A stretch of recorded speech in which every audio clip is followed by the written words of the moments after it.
नमस्ते दोस्तों, movie lovers, कैसे हो आप सब। आप देख रहे हैं मेरा यूट्यूब चैनल, तो इस वीडियो को पूरा देखना और चैनल को सब्सक्राइब करना मत भूलना। चलिए शुरू करते हैं।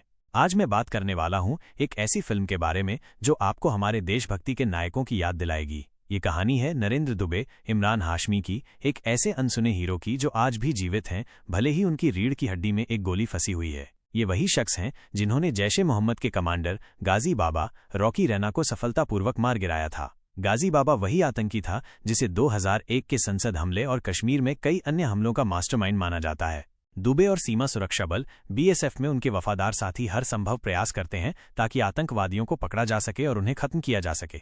इसके साथ ही वे कश्मीरी युवाओं को ये समझाने की कोशिश करते हैं कि वे पाकिस्तानी ताकतों के बहकावे में न आएं और कश्मीर की कथित आज़ादी के लिए न लड़ें। हैरानी की बात यह है कि इस काम में दुबे को अपने ही बॉस कमांडर शर्मा मुकेश तिवारी और इंटेलिजेंस चीफ राहुल वोहरा से विरोध का सामना करना पड़ता है, प्रोटोकॉल और अहंकार के नाम पर।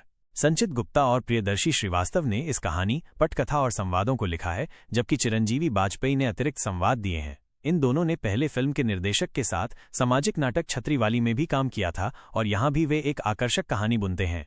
दुबे, जिसे मैं संक्षिप्तता के लिए दुबे ही कहूंगा, एक गहरे दृढ़ विश्वास वाले और साहसी व्यक्ति हैं जो जोखिम लेने में विश्वास रखते हैं ताकि आम नागरिक के लिए चीजें अधिक जोखिम भरी न बने। जैसा कि वे कहते हैं, वे अपने सहयोगियों के बीच बहुत सम्मान पाते हैं जो उनके लिए कुछ भी करने को तैयार रहते हैं, यहाँ तक कि अपनी जान भी जोखिम में डालने को। दुबे ये अच्छी तरह से जानते हैं कि उन युवाओं को प्रेरित करना जिनका ब्रेन वॉश करके आतंकवादियों के लिए काम करवाया जा रहा है, उन्हें केवल गिरफ्तार करने या गोली मारने से कहीं ज्यादा महत्वपूर्ण है। इसलिए हुसैन मीर महरोज नाम का एक ऐसा ही युवक दुबे का एक तरह से भक्त बन जाता है और स्थानीय पिस्टल गैंग को पकड़ने के मिशन में उनकी मदद भी करता है। ये गैंग ज्यादातर ऐसे कॉलेज छात्रों से बना है जो अच्छे पैसे और मरने पर जन्नत स्वर्ग के वादे के बदले में बीएसएफ अधिकारियों को गोली मारते हैं।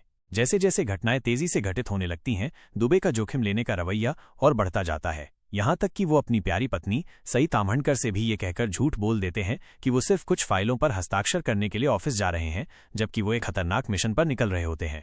एक इंसान के तौर पर दुबे अपने बच्चों की सुरक्षा को लेकर भी डरे हुए हैं और इस बात से गुस्सा हैं कि वो अपने सहयोगियों को पिस्टल गैंग द्वारा मारे जाने से नहीं रोक पाए।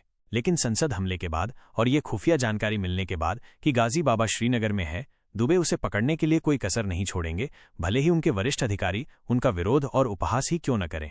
पटकथा सीधी और स्पष्ट है, इसलिए मुझे उम्मीद है कि दुबे के बच्चे की स्कूल फोटो की मदद से गाजी बाबा के ठिकाने का अचानक पता चलना नाटकीयता के लिए है, न कि वास्तविक। यदि ये काल्पनिक है तो ये एक नियमित टेम्पलेट है, यदि वास्तविक है तो ये केवल दिखाता है कि हकीकत कल्पना से भी अजनबी हो सकती है।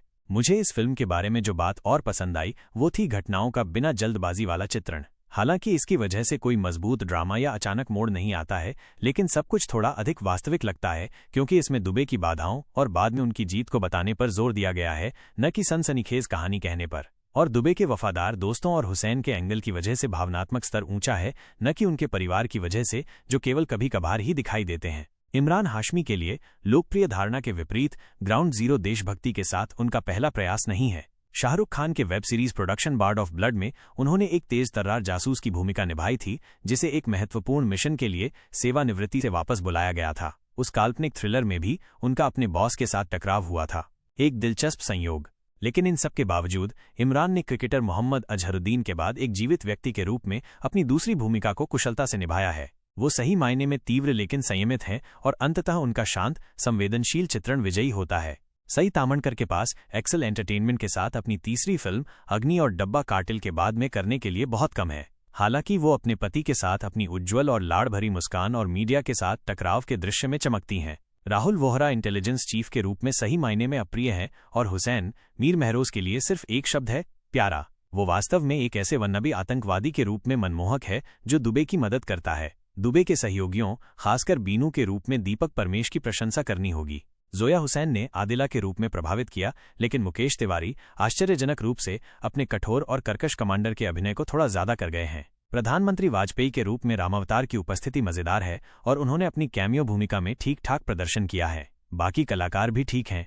तो दोस्तों, ये थी ग्राउंड जीरो की मेरी राय। अगर आपको ये रिव्यू पसंद आया हो तो वीडियो को लाइक करें, शेयर करें और मेरे चैनल को सब्सक्राइब करना न भूलें। मिलते हैं अगली वीडियो में, तब तक के लिए जय हिंद।